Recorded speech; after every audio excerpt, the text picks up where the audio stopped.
11th class कब शुरू हुई और अब कब खत्म हो जाएगी, टाइम का पता ही नहीं चलाना। अब तुम्हारा एक सबसे बड़ा डर ये है कि कहीं 11th में फेल ना हो जाऊं, और उससे भी बड़ा दूसरा डर है कि कहीं 11th में ना पढ़ने की वजह से मेरी 12th ना डूब जाए। आज तक 100 से ऊपर स्ट्रेटेजी वीडियो बनाई है, लेकिन कभी भी बच्चों को शॉर्टकट लेने के लिए नहीं बोला। लेकिन आज तुम एक ऐसी सिचुएशन में आ गए हो जहां पे तुम्हें शॉर्टकट लेना ही पड़ेगा, अदरवाइज तुम्हारे ये दोनों डर सही साबित हो सकते हैं। सो हाय एवरीवन, मेरा नाम है आकाश त्यागी और इस वीडियो को बनाने का मेरा केवल एक ही पर्पस था। यूट्यूब पे बहुत सारी स्ट्रेटेजी वीडियोस यहाँ पे बोला गया कि मेहनत करो, मोटिवेट रहो, दिन रात पढ़ो, लेकिन डीप डाउन ये केवल तुम जानते हो कि अब वो इतना भी पॉसिबल नहीं है, क्योंकि समय तुम्हारे पास बहुत कम है। और इसीलिए मैंने बैठ के रिसर्च की, सब कुछ देखा और फिर ये एक शॉर्टकट मेथड बनाया जो तुम्हें इन सारी प्रॉब्लम से दूर लेके जाएगा और फाइनली तुम लोग अपनी नैया अब बचा सकते हो डूबने से। लेकिन हाँ, इस वीडियो को तुम्हें पूरा देखना होगा। आओ शुरू करते हैं। तो ये शॉर्टकट मेथड बहुत सिंपल है, ये मेरी गारंटी है। इस वीडियो को देखने के बाद तुम्हें गारंटी से बोल रहा हूं कि एक खुशी जरूर होगी कि यार एटलीस्ट मेरे पास एक रोड मैप है कि जल्दी से जल्दी कैसे मैं कम समय में, जहां पे मुझे कोई अनरियलिस्टिक टारगेट ना मिले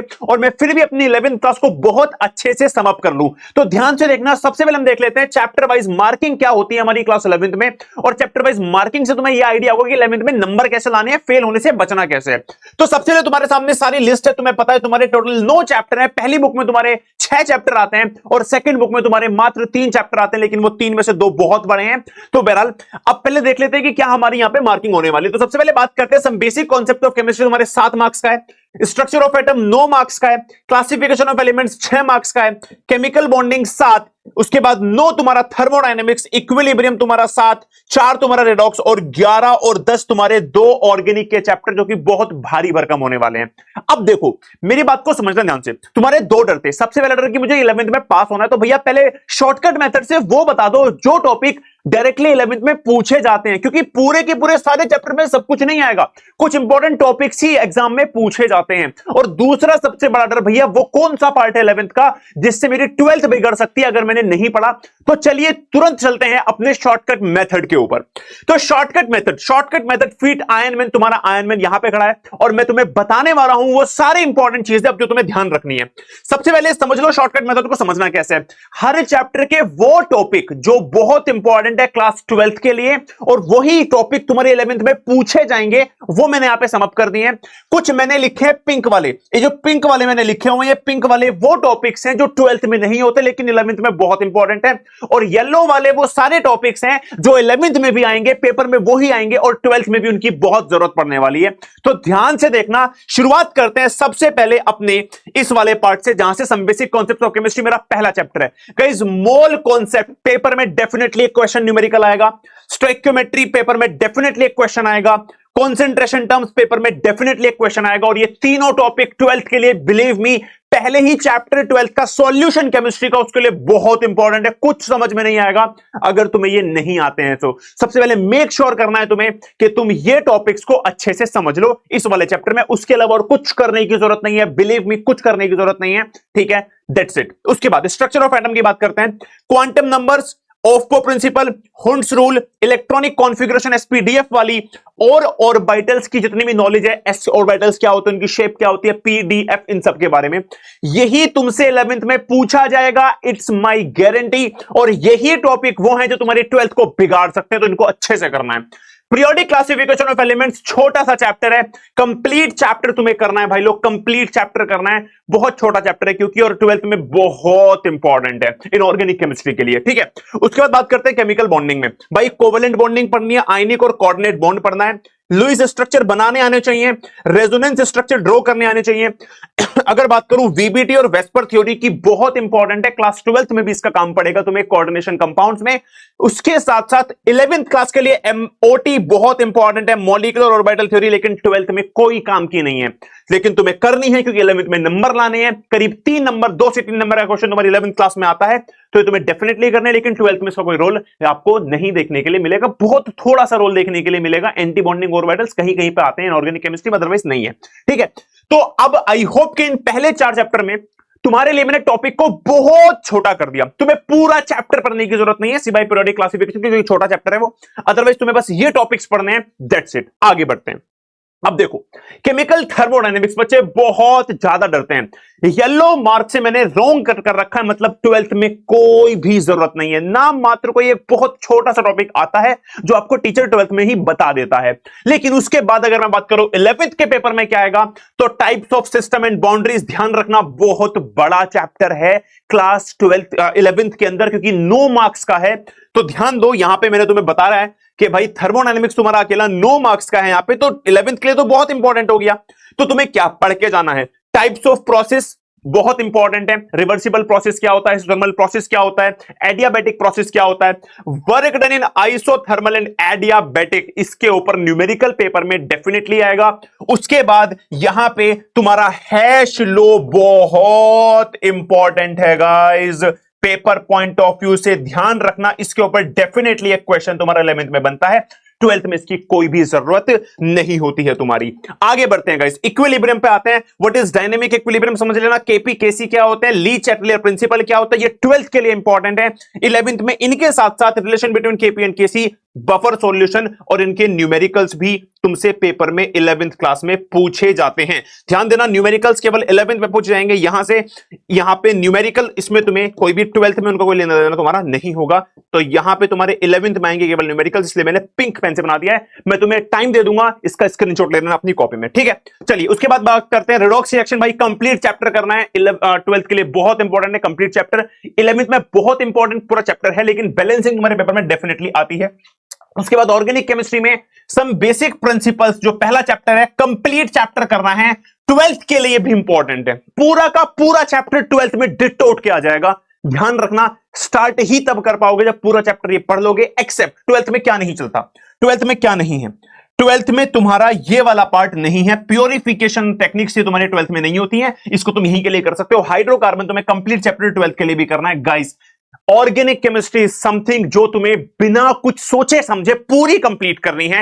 21 मार्क्स तुम्हारे पूरे के पूरे। अब देखो तुम समझो, अगर मैं तुमसे ये कहते कि दोनों तुम्हारे इंपॉर्टेंट हैं 12th के लिए, तुम्हें वो तो करने ही करने, क्योंकि तुम्हें 12th खराब नहीं करनी, तुम्हें इनके दोनों करने पे ही 21 नंबर पूरे मिल जाते हैं। तुमने 21 यहां कर लिए, तुम्हें मैंने रिडॉक्स पूरा बोला है, छोटा चैप्टर 4 नंबर तुम्हें यहां मिल गए। मैंने तुम्हें बताया पीरियोडिक क्लासिफिकेशन छोटा चैप्टर पूरा करना है, 6 नंबर तुम्हें यहां मिल गए। 21 प्लस 4 25 प्लस 6 तुम्हारे हो गए कितने, जल्दी से मुझे बताओ, 31 नंबर। 27 पे तुम पास हो जाते हो 70 में से, बात समझ में आ रही है। तो इतना तुम्हें करना है, उसके बाद जो भी तुम बाकी कर रहे हो वो तुम्हारे लिए क्या होने वाले, पास होने के लिए। तो बहुत सिंपल सी बात है, मतलब मैं 11th के पास होने वाले बच्चों की बात कर रहा हूं, जिनको अच्छे नंबर लाने हैं, उनको सारे चैप्टर करने हैं और वो सारे टॉपिक्स करने जो मैंने बताया। एक बार स्क्रीनशॉट ले लो, जिसको भी स्क्रीनशॉट लेना है। ले लिया सबने, ठीक है, डन है बात, डन है। अब फाइनली बात करते हैं कि भैया यहां से आगे क्या। आपने बता दिया वो सारे टॉपिक्स क्या, मैं करूं कैसे भैया, स्ट्रेटेजी क्या होगी मेरी, इस शॉर्टकट मेथड को भी मैं कैसे करूं, मैं तो यहां पे भी बैकलॉग बना सकता हूं। तो अब बात करते हैं फुल फ्लेज स्ट्रेटेजी की। सबसे पहले तुम्हारा स्टेप होना चाहिए गाइस, जो भी मैंने तुम्हें बताया है, अगर तुम टॉप करना चाहते हो 11th में, तुम्हें सारे टॉपिक्स करने हैं, कंप्लीट करना है सब कुछ, और कैसे करना है वो तुम्हारे लिए सबसे पहला स्टेप है क्या, तुम सबसे पहले कर सकते हो यूट्यूब से। देखो जरा ध्यान से, यूट्यूब पे हमारे उदय पीडब्ल्यू के चैनल पे सब कुछ अवेलेबल है, तुम वहां से कर सकते हो। लेकिन उसी के साथ साथ अगर तुम्हें लग रहा है कि भैया मुझे स्पेशलाइज तरीके से वो सारे टॉपिक्स बहुत बारीकी से डेप्थ में पढ़ाए जाएं, क्वेश्चंस करवाए जाएं, वो क्वेश्चंस करवाए जाएं जो पेपर में आते हैं, तो उसके लिए तुम ज्वाइन भी कर सकते हो प्रोजेक्ट 45 को। प्रोजेक्ट 45 मेरे साथ साथ पूरी टीम यहां पे तुम्हारे लिए खड़ी हुई है, जो तुम्हें यहां पे पूरी की पूरी क्लास 11th अच्छे से करवाएगी मात्र 40 से 45 दिन में। तो जितने भी टॉपिक्स मैंने तुम्हें बताए हैं केमिस्ट्री में, ऐसे तुम्हारे सारे सब्जेक्ट में मैंने केमिस्ट्री का बता दिया, ऐसे फिजिक्स में भी होंगे, ऐसे ही तुम्हारे मैथमेटिक्स में भी होंगे, तो वो सब कुछ तुम्हें इस प्रोजेक्ट 45 में करा दिया जाएगा। अब तुम्हारे पास दो ऑप्शन है, पहला तुम यूट्यूब से कर सकते हो, तुम्हें लगता है कि यार मैं कंसिस्टेंसी मेंटेन कर सकता हूं, मैं कर लूंगा, कोई दिक्कत वाली बात नहीं है, और मैं फ्रेंकली बोल रहा हूं ये, ठीक है ना। अब तुम्हें सोचना है कि क्या तुम पूरे साल वो कंसिस्टेंसी मेंटेन कर पाए थे, या फिर तुम्हें एक बैकएंड से सपोर्ट चाहिए होता है, तुम्हें कोई बताने वाला हो कि कौन से क्वेश्चंस करने हैं, कहां से करने हैं। तो उसके लिए तुम्हारे पास प्रोजेक्ट 45 है, जो तुम्हें बेस्ट लगे तुम वो करो,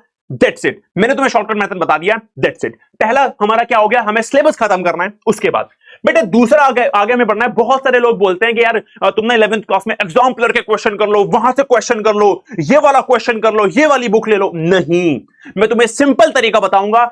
11th क्लास में एनसीईआरटी ही बहुत ज्यादा इंपॉर्टेंट है, क्योंकि एनसीईआरटी के ही बहुत सारे क्वेश्चन हैं जो तुमसे नहीं होंगे, क्योंकि उनकी बहुत ज्यादा क्या है यार, बहुत सारे क्वेश्चंस हैं, तुम्हारे पास टाइम ही नहीं है उतना। तो तुम्हें केवल इतना करना है कि तुम्हें एनसीईआरटी के सारे क्वेश्चन सॉल्व करने हैं, चाहे वो ये इंटेक्स्ट वाले हो, चाहे ये एक्सरसाइज वाले हो, ये सारे क्वेश्चन तुम्हें सॉल्व करने हैं। That's it. तुम्हें और कुछ नहीं करना, केवल एनसीईआरटी के क्वेश्चंस को सॉल्व करना है। कोशिश करना जो टॉपिक मैंने तुम्हें बताए हैं तुम वो करो। तीसरी चीज, स्टेप नंबर 3 गाइस। 2 स्टेप हमारे हो गए। सिलेबस कंप्लीट करना है हमें। सिलेबस कंप्लीट करने के बाद में हमें एनसीईआरटी के क्वेश्चंस करने हैं, फिर उसके बाद रिवीजन।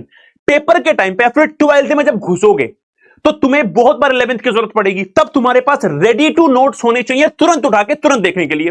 तुम्हें क्या करना है, शॉर्ट नोट्स बनाने हैं। अब जैसे मान लो मैं प्रोजेक्ट 45 में अभी क्या करवा रहा हूं, मैं तो तुम्हें पूरे नोट्स बनवा रहा हूं, ठीक है। उसके बाद अगर तुम्हें लगता है कि यार ये टॉपिक भैया ने बताया था स्ट्रेटेजी वाली वीडियो में कि बहुत इंपॉर्टेंट है, तुम्हें क्या करना है, खाली पेपर लेना है, जल्दी से उस टॉपिक को याद करना है और उसको अपने आप लिख के देखना है। रिवीजन भी होगा प्लस शॉर्ट नोट्स भी बनेंगे।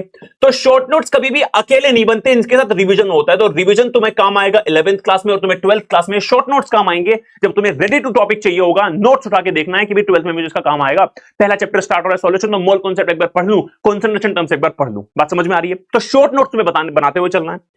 उसके बाद जो तुम्हारा आखिरी और 4th स्टेप आता है गाइस, बहुत इंपॉर्टेंट है, कंसिस्टेंसी। अगेन वाई मैं कहता हूं प्रोजेक्ट 45 इज इंपॉर्टेंट। मैं क्यों कह रहा हूं उसको इंपॉर्टेंट है, मतलब मैं इसलिए नहीं कह रहा हूं कि जस्ट बिकॉज मैं वहां पे पढ़ा रहा हूं, यार वो मेरे लिए बहुत छोटी सी चीज है। मैंने पूरे साल में लॉन्ग टर्म मैंने पता नहीं कितने सारे बैचेस लिए, मैंने 11th पढ़ाई है, 12th पढ़ाई है, मैंने तो बच्चों को पूरे साल भी पढ़ाया है। लेकिन मैं क्यों कह रहा हूं कि यार अब वो प्रोजेक्ट 45 भी इंपॉर्टेंट है। मैं मना नहीं कर रहा हूं, तुम YouTube से देख सकते हो, well and good.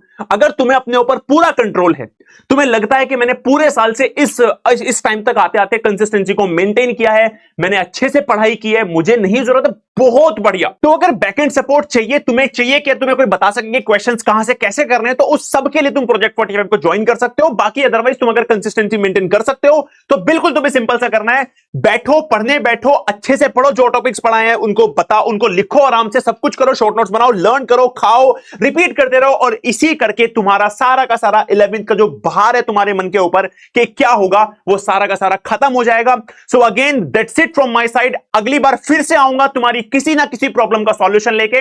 Bye everyone, love you all, bye bye guys.